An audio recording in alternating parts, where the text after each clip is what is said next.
All right, so welcome everybody to the first ever Cottage Grove Community Center Facebook Live event. I'm Mayor Myron Bailey, and I appreciate the fact that you're joining us this evening to learn more about the Cottage Grove proposed Community Center referendum, which would be up for voters, for the voters to either agree or disagree, I guess you could say, on Tuesday, November 2nd. Joining me today for this particular event is actually our Parks and Rec Director, Zac Dockter, who is going to be joining me here to help answer some questions, some of them that we've gotten before we sat down here today that people had put out on Facebook.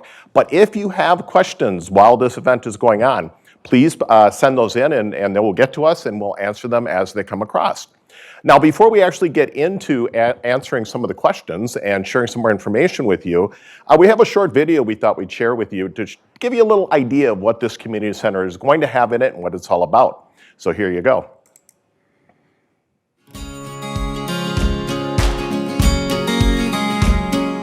For at least the last 20 years, I've been hearing it consistently about the citizens of Cottage Grove want a gathering place. They want to be able to do things here in Cottage Grove that now they have to go to other communities outside of Cottage Grove to actually do those things. And so after 20 years, we're finally here. We've done a lot of research and talking to the public to get an idea of what they're looking for.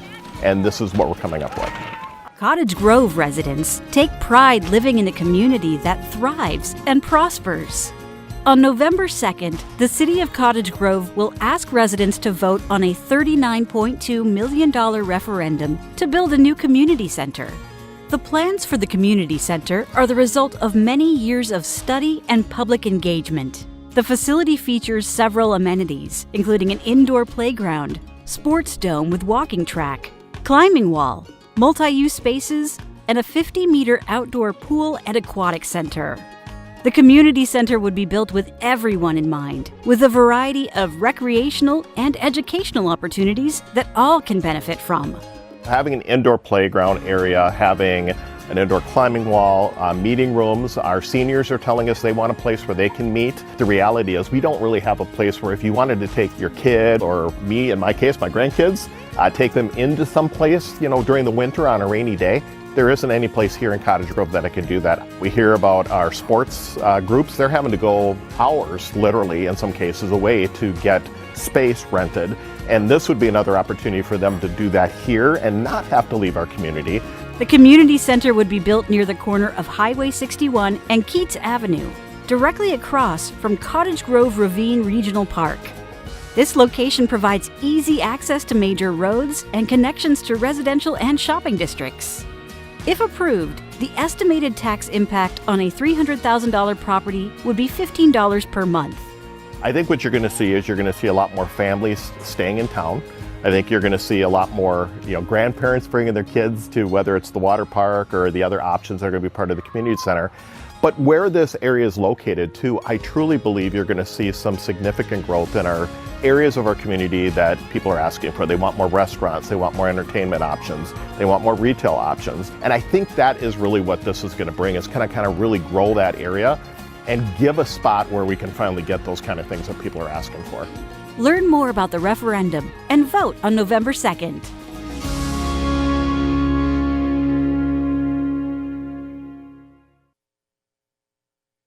Good evening, Mayor Bailey. Thanks for having me. Absolutely, glad to have you here. So that video does a really good job of explaining the community center, but I think a 2-minute video will never answer all the questions that people have. So that's why we're here tonight. Yep. So you've been out in the community a lot. I'm sure people have seen you out at different events, meeting with different nonprofit groups or individuals, or answering questions on Facebook a lot already.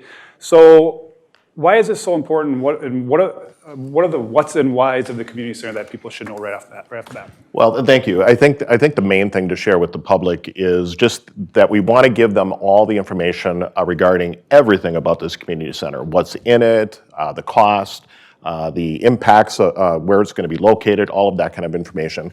And we want to do that now within the next 2 months, because obviously the referendum question is up on November 2nd.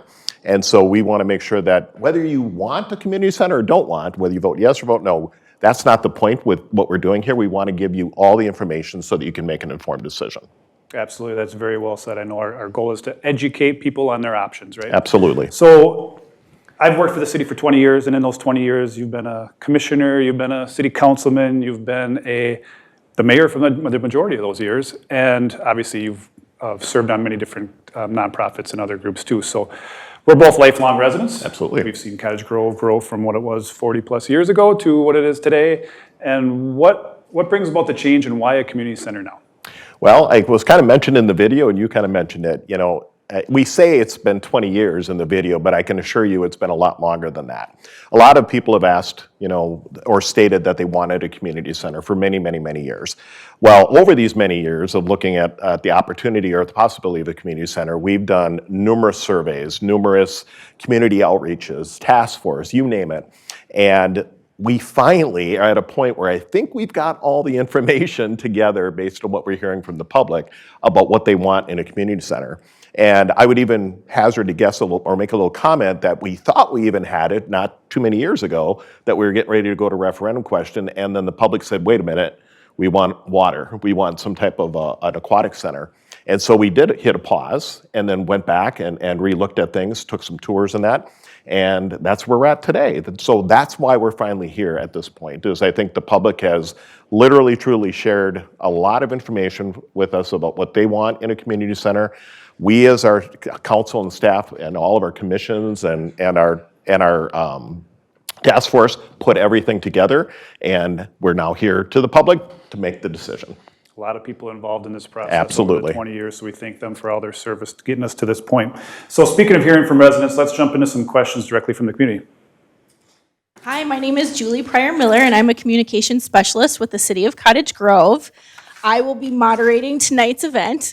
While we wait for some questions to come in from our Facebook group live here, I'm going to have Mayor Bailey and Zach answer some questions that came in through Facebook last week when we posted the video on the community center referendum.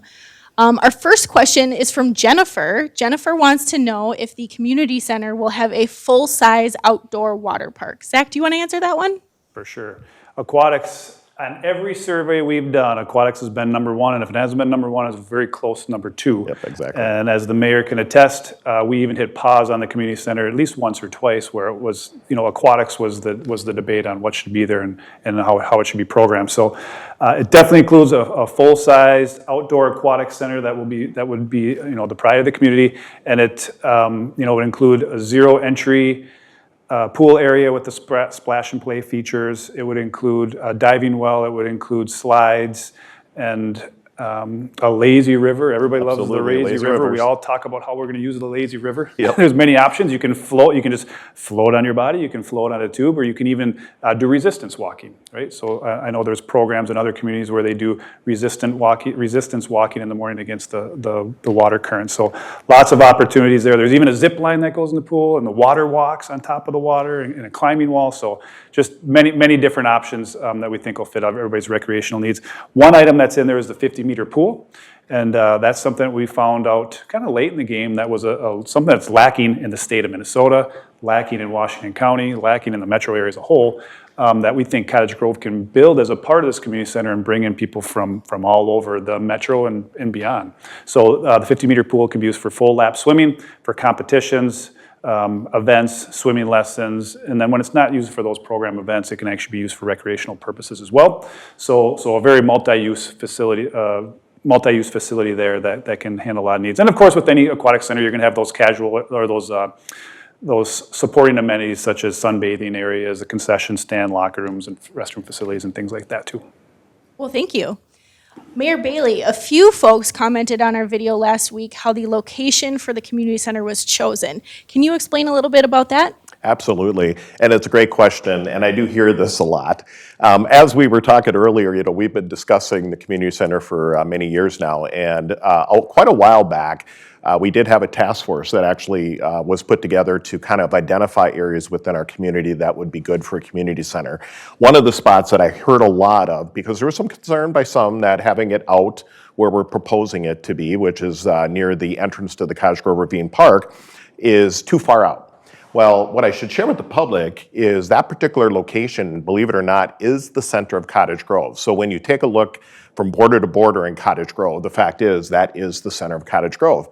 But we did look at other locations, and one that came up quite a bit was the location where the old City Hall Public Safety Building is. And some of you may know where, if you didn't know where that was, it's now where that new apartment building is going up on 80th Street.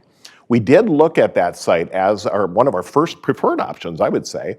But once we started looking at the size and the scope of this proposal, we found that it was going to be too small of a site. And one of the things we learned from our partners to the north in Woodbury, where they've got the YMCA, the Central Park, I believe they call it, and the library, is they're running out of space. They don't have enough space for parking. They can't expand.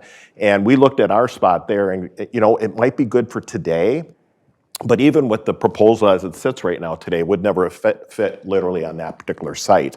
And so we looked at that site, realized it wasn't going to be big enough, so then we started looking at other sites. We looked at sites all the way up by Oatman Middle School on the kind of the northwest side of Cottage Grove. We looked, as I said, on 80th Street. We looked out off of basically County Road 19, kind of by the City Hall Public Safety Building. Then there was a couple other spots around town that we looked at, including even on the other side of the highway. But nothing really stood out as an opportunity like the site that is currently selected. So that on top of their being there with great access into the Ravine Park will also be the catalyst, I believe, to some additional amenities that are going to come to Cottage Grove at what we call the Shops at Cottage View, which would be some more restaurant entertainment options that we've been hearing. I know I've been hearing, I don't know about you, Zach, but I've been hearing a lot from the public that they want more of those kind of things in Cottage Grove. So we think this will be kind of the true central opportunity here in Cottage Grove.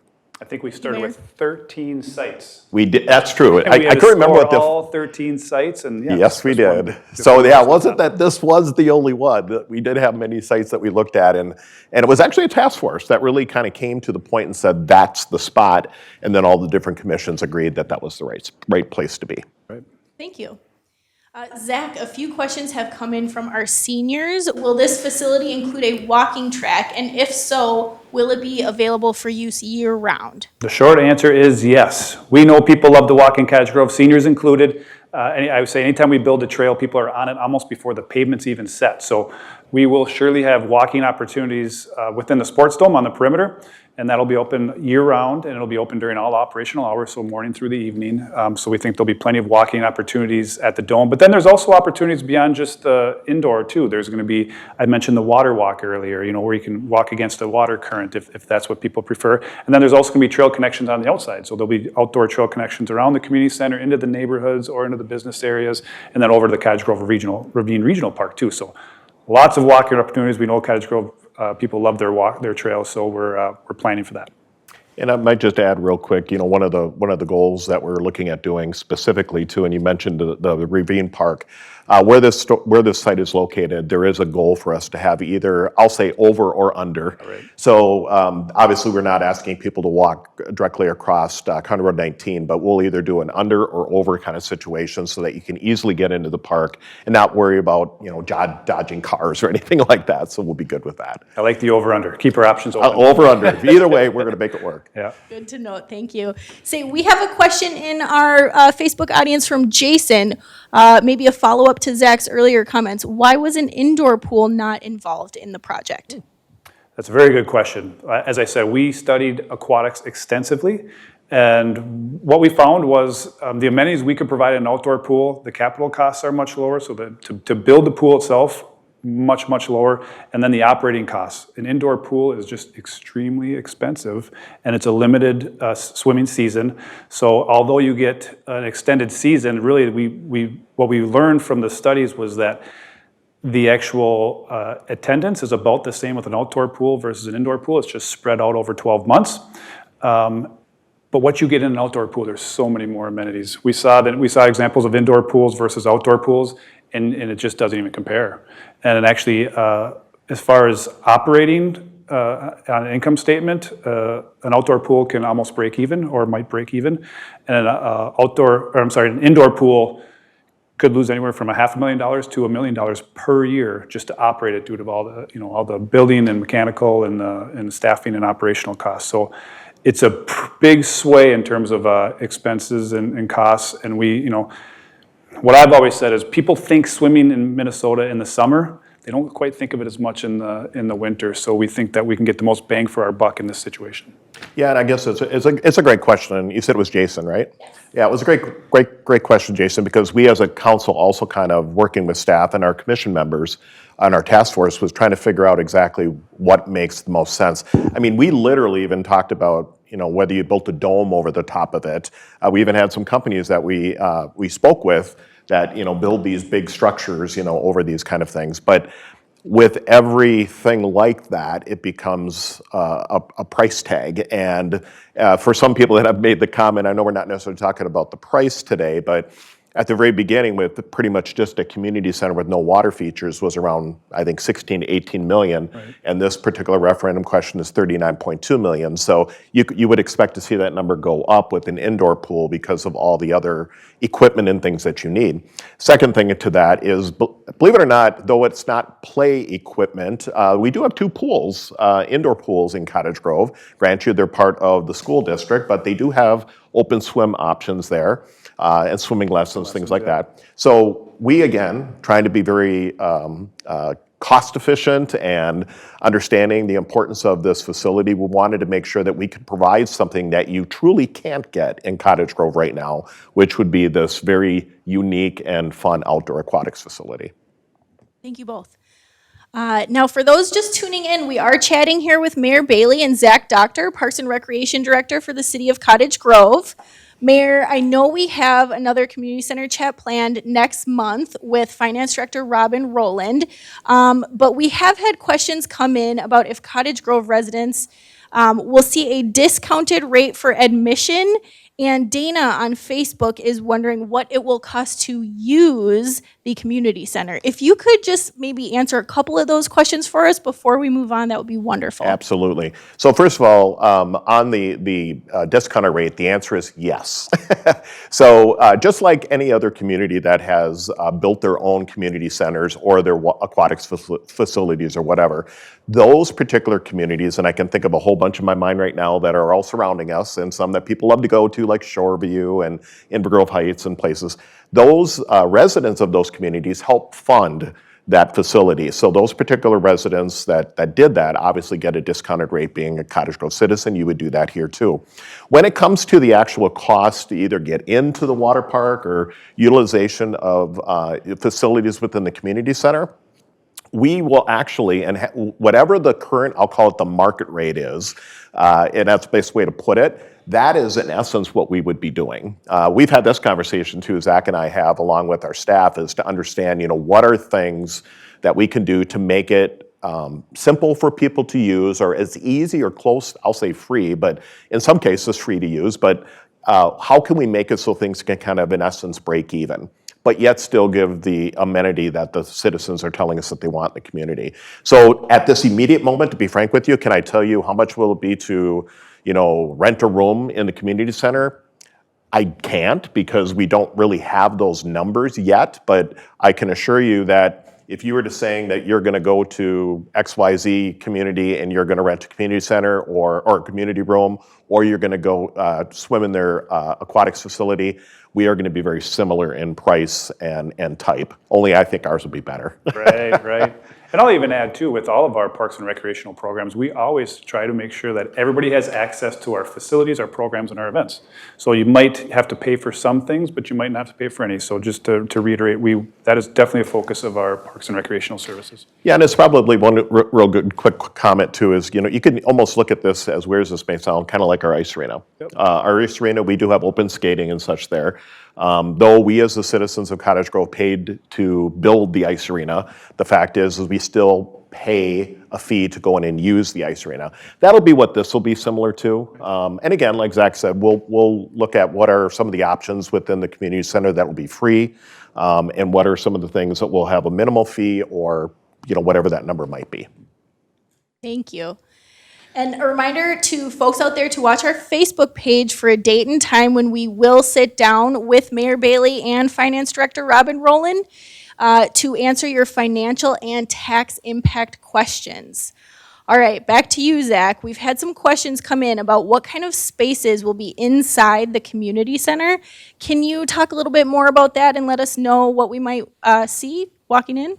Yeah, so if you think of the entire community center campus, there's kind of four parts. There's the outdoor spaces, there's the sports dome, and there's the aquatic center, and then the fourth is the community center building itself. You know, the mayor's already used words like heart of the community, the center of the community, and a unifying space, and that's what we see that main part of the building as. So I don't want to forget anything because there's a lot going on in there, so I'm going to go down my list, and if I miss anything, you jump in. But Got it. when you walk in, there's going to be a social area, a large social gathering area with chairs and tables where you can sit down and have a cup of coffee, read a book, or just socialize with a friend. There'll be community rooms for things like birthday parties, fitness classes, crafts, cards, maker spaces. If you have a business and you want to hold a meeting, you could hold a meeting there. Nonprofits could hold meetings there as well.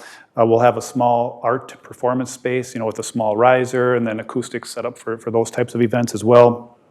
Early childhood family education through community education will be, they're proposed to lease some space there if we build the community center.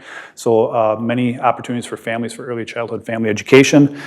And there'll be a learning and catering kitchen so people can either bring their own food and set up and for their events, or maybe even some classes on different recipes and different food programs. So indoor playground. Anytime we build a playground, people jump on those right away and use them. People are always excited for the playgrounds we build. So what we don't have is playgrounds that can be used all winter long too. So this is an opportunity for people to play year round. So it'll be a significant indoor playground, which we think will be exciting. And then you can also put birthday parties as a part of that too. And then of course the sports dome, we've talked about that a little bit already, but lots of uses for 100,000 square feet of turf space inside that sports dome. So there'll be lots of programs and events programmed in there. Yeah, the one thing I might just jump in for a second, Zach, that you mentioned, and that's the indoor playground. That is something that we've heard a lot from our community that they wanted, they like in other communities when they went there. One of the things I really liked that you had mentioned a while ago that we're going to do. So you see some pictures on the screen about what a community center or what a play area, indoor playground might look like. But I will assure you, we want your feedback. And one of the things that Zach had mentioned to me, and I totally agreed with it, is as people as if the referendum passes, our goal is to have a community outreach type situation. We're going to ask the community, okay, what do you want to see in this indoor playground?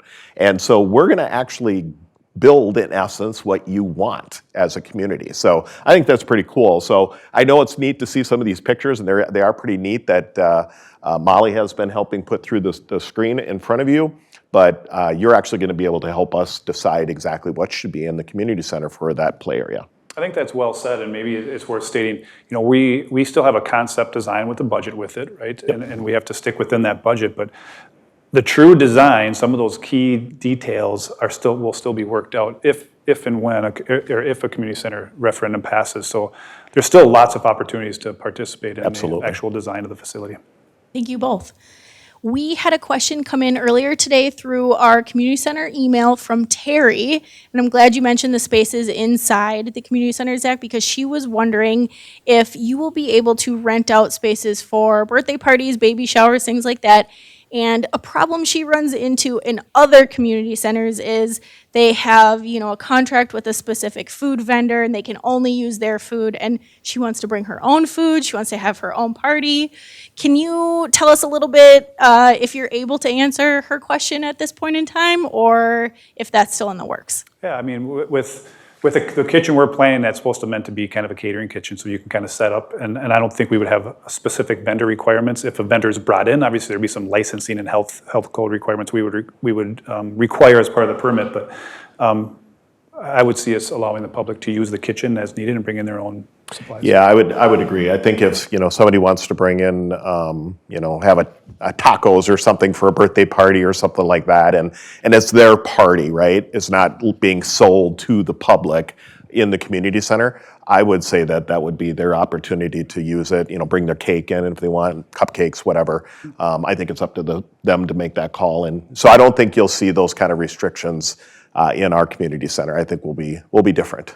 and there's some history behind that with the ice arena and the park facilities. Exactly. We don't require those things there either. So that's actually a good point, because I know a lot of times up at the ice arena, we do have a meeting room up there, and I've seen a lot of potlucks and things that happen up at the ice arena. So I look at this very similar to that, where if somebody wants to have a party and they want to bring their own food in, that they could do that. We are not. I should say, I know we're talking about a concession stands as part of the water park, but I'm not believing at this point that there's really going to be a caterer or somebody inside the community center that you would have to use. I don't see it that way, and you can tell me if I'm incorrect. I agree. Lots of cupcakes and pizza scrubbed off those ice arena meeting. There you go. Park building floors, yeah. Good to know. Thank you so much. If you guys are still with us on Facebook Live, please send us your questions. I'm going to keep going with some that we received in our email inbox. We talked about the dome earlier. Can you tell us what kind of sports will be played in the dome? Is it for teams only, or will people be able to come in and catch a pickup game? I don't know who wants to answer this one, but we're just wondering about what we'll be able to do in that dome. I can start. And Yeah, then you want to can start? Go jump ahead. in. Yeah, obviously sports domes would be one of the primary tenants, and that helps set aside times for those programs. But with any facility, we try to make sure that the entire public can use it. We talked about the walking track. I've seen sport domes be used for things like farmers markets or trade shows or New Year's Eve parties where the whole community can come together. So there's a million different ways you can use 100,000 square feet of turf space. It's a big open area, and we would try to maximize how we use that, and it wouldn't be just for sports teams. Yeah, and I was going to say that's a good call, because that is one thing I have heard as part of the dome, if you will, is, well, it's only going to be taken up for sports. The answer is no. We are building it because we heard there is a definite need within our community from a lot of our sports teams, but the goal with some of the amenities that we're looking at in this dome are really related to our seniors and the walking track. And I don't know if you're going to mention something about a little other kind of fun thing in a little bit here, but some other types of sports or play fun things that you can do inside. You know, one of the things I can share with you real quick is on occasion when I've been over to the Woodbury complex over kind of by Jerry's Foods, you do see kids just going in there, kicking around a ball, tossing footballs around and things like that, or just playing out in the grass in the middle of winter, the turf, obviously. Yep. And that's fine. We can do that. And that's what you can do in this place, too. So we want to make sure that it is truly all-inclusive for everybody. Yeah, we would have public sessions. And Absolutely. there'd be drop-down batting cages. So if you're into that sport, you could have individual time or time with an instructor. So lots of opportunities. We'd make sure those times are set aside for the public. Very much so. Thank you both. We have a question on Facebook from Jeffrey about the expected lifespan of the facilities, specifically the sports dome. You actually talked a little bit about that to us from a council's perspective. Do you want to respond? Yeah, so sports domes range from about 10 to 15 years life expectancy. The turf's about the same, 10 to 15 years. It depends on use. It's like your car, right? You put so many hours or miles on it. So, but that 10 to 15 year life expectancy is the typical number. Well, and I'll just jump in because we've had this discussion too, and for the public, so it's a great question. There's the issue of the life expectancy of a dome. So there is a difference between, as we learned, if you take the dome down, you know, and open it up, because there is those options out there. Our intent was not to do that, so that it'll be covered year round, so there won't be an issue there. Second of all, is also trying to figure out, you know, what the next thing is. And I think if some of you, I'll mention about the facility in Woodbury. A lot of you might have seen that at the very beginning when Woodbury built theirs, they actually built it as a dome, right? That is in essence what we're doing. So somewhere down the road, you know, would we at some point, maybe future councils and mayors and athletic or Parks and Rec director would make a decision that we maybe want to go something a little bit more solid, that's fine. But from a cost perspective, the usage and putting away money, which we would do as part of the program, putting away money to manage the upkeep or possibly replace in the future, that is something that we're actually working on. Well, that's a great point. I think people should know that we do have an operating pro forma for the sports dome. Yep. We have memorandums of understanding with multiple groups with lease space. The sports dome has the most lease space of them all. And in there, we're trying to get to a point where we can make sure we have enough operating income each year to not only pay for operations, but also to pay for replacement costs. So. Yeah, and I would just say, because I think it's a great question, and again, I say this because we discussed this as a council too. The challenge is cost and also life expectancy. But to be able to build something hard side versus, and we did look at the numbers, if you thought $39.2 million for the entire project was expensive, try like doubling or tripling that to put a hard side facility instead of a dome. The dome, I think you said it was $5 to $7 million? I believe. Yeah, in that range. Somewhere in that range, so 5 to 7 million. So we believe from a cost-effective standpoint and our ability to manage through the expenses in that, I think will be good. Yeah. Oh, thank you so much. We have a question from Jen. You mentioned a space for fitness classes. Will there be a fitness center with equipment, and what type of programming do you envision there for fitness, Zac? There won't be a dedicated fitness center. That was part of our study process. There was a fitness center in, and there was a fitness center out and in. But what we found is, through the market study, is that most people's fitness needs are being met in the community, and what we were going to build wasn't going to be big enough or large enough or have the right monthly membership rate to compete with some of those other folks in town. So, and maybe the mayor can speak to it better, but we didn't feel like this was the appropriate spot for that to compete with those other businesses in town, since most of the fitness needs seemed to be met at that time. Yeah, it's a great comment, and I guess what I would share with you about the fitness needs. So I know some of the things that you're talking about would be like yoga and things like that. Now, could people bring certain pieces of equipment or whatever? May there be some types of equipment in there? Of course, there might be. But if you think that you'll walk in and see like a bunch of exercise bikes or running tracks or whatever like that, or treadmills, excuse me, in this facility, the answer is no. I should segue back, Jill, because again, through all these years, we mentioned this early on, 20 years, we've been talking, there was a point where we actually had a conversation with the YMCA and looking at the Y to come in and provide those kind of options to us. But what's kind of a challenge, I would say it's a challenge, is whether we went with the Y, and the YMCA, by the way, is a great organization. At some time, maybe we'll have them here in Cottage Grove, but no matter what community you go into where there's a YMCA, the community actually funds that the building of the YMCA. So whatever we're building, if it's $39.2 million for what we're expecting here, a portion of that money, or a significant portion of that money, would actually go to the YMCA to build the project for the Y. Plus, there would also, just like any other facility, there would be fees to use it. So I just want to make everybody aware that, you know, we didn't just come to it and say, "Up, we're not going to do the Y." We actually did a lot of research. We had we had them. We did some market studies. So we actually helped pay part of the market study with the Y multiple times to see what makes sense. So in this particular case, we decided that the actual physical fitness piece of what tends to be in some cases community centers wasn't something that was really needed in Cottage Grove. Well, you alluded to it before, but just to make it clear, sometimes the fitness centers also limit people's opportunity to enjoy the community center, because now you need monthly membership fees or annual membership fees, so that can be limiting to some folks too. Yes. So. All right, thank you both. We're getting close to wrapping up here. I have one very important last question for you.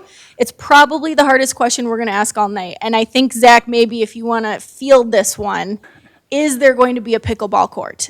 I love pickleball. Pickleball's fun. Maybe. Are we done? No. Could you explain further? Yeah. So yeah, I shouldn't say yeah. We are studying it. So I've met with multiple vendors, and the challenge is you have all turf in the sports dome. So that's where this will be located, is in the sports dome. But I've been pushing my vendors that we've been talking to of how can we make this happen, and I think they see the challenge and they're trying to help us work through it. I feel like it's going to happen. But I hate to make a promise that I can't fulfill, because I'm not the one that builds the floors, right? But there's got to be a way to pull back the turf, and then, or vice versa, or put a pickleball court on top. It's just a matter of trying to figure out all those logistics. I'm not as much worried about the cost, but the logistics of, moving the turf or placing the pickleball courts on a side of the sports dome where it won't be impacted as much. So I think we'll get there. Okay, so some research is being done, and we're thinking hard about it, and we're close. Pro Okay. pickleball if we can. Pro pickleball, great. All right, I have one more pro pickleball. question coming That's a in good way. from Facebook. And this is from Jennifer. Can you guys estimate for us, or, you have a educated guess, obviously, but can you estimate for us how many jobs this might provide in our community? That's a great question. We did have some data that we received as it relates to, everything from what the, lifeguards to people that would be, managing the inside of the community center. I believe it was, and help me if I'm going to say this off, 37 employees total. Yeah, I mean, with the aquatic center now, it Yeah. would be much higher than that. That's what I figured, but Before the aquatic center was probably down in that 40 number, but I would anticipate, I mean, typically to operate a aquatic center, you're at 100 plus lifeguards, so it's going to be 150 plus, I would imagine. Part-time, seasonal for a lot of those, but there'll be some full-time positions as well. Yeah, and I guess the other point to make, so there's that piece of it for creating jobs, but there's also, they'll be creating the jobs should the voters decide to do this and approve this referendum, obviously to build the structure and so on. And then all the, what I'll call the residual that would be coming with other development that's going to happen within that market. I will share with the public that we do hear a lot of developers and business owners and things like that have reached out to us that are kind of waiting. They're waiting to see if the voters of Cottage Grove decide that they want to do this community center before they, I guess, we'll use the water analogy, dunk their toe in the pool, so to speak, to actually take a look at some of the opportunities that might be happening down in the site. So. Well, It's a good question. I think that's a great point too. And you're on the Economic Development Board, and this it's for the Cottage Grove residents first. But there is an economic benefit to people that would use it. It would draw from communities around, and obviously they come here, they buy gas, and they eat at restaurants and shop. So there's a benefit on all sides of this. Yeah, there is. But again, the biggest thing to say, and you mentioned it, this is for you. This is for the Cottage Grove citizens. But we'll benefit, like you said, we'll benefit from people coming to Cottage Grove for these amenities in this facility, and obviously get some of the additional amenities that we're hoping for in our community. Mayor, Zac, thank you both so much for sitting down with us tonight to answer some of these questions. For those that would like to send us an email, if you missed the Facebook Live and are watching later on, you can always email us at communityscenter@cottagegrovemn.gov. It's up on the screen there for you. You can always email us, and then as I said before, next month we're going to sit down with Mayor Bailey again and our Director of Finance, Robin Rowland, and we're going to answer your financial and tax impact questions. But for now, I'll just hand it back to the Mayor for our closing remarks. Mayor, how would you like to close this out tonight? Well, I'd just like to first of all thank you and thank you, Zac, for joining me today to share the information with the general public. And I think what we've done with this proposal that we've been working on for a very long time is to really give the voters of Cottage Grove a choice. Whether you're for it, whether you're against it, we want to hear your comments. Even though we've been taking comments today in this, you're more than welcome to continue to post comments and ask questions. We want everybody to be informed. We don't want you to even remotely think about going to the voting box and cast your vote without all the information that you need. So we'll do everything we can to make sure that happens. So if you have questions, you can obviously post them to the site that you mentioned with the community center at cottagegrove.gov, or you can reach out even to myself or Zac or anybody else. We're here to support you and to make an informed decision. So thank you all for watching today and asking great questions, and I look forward to the next one.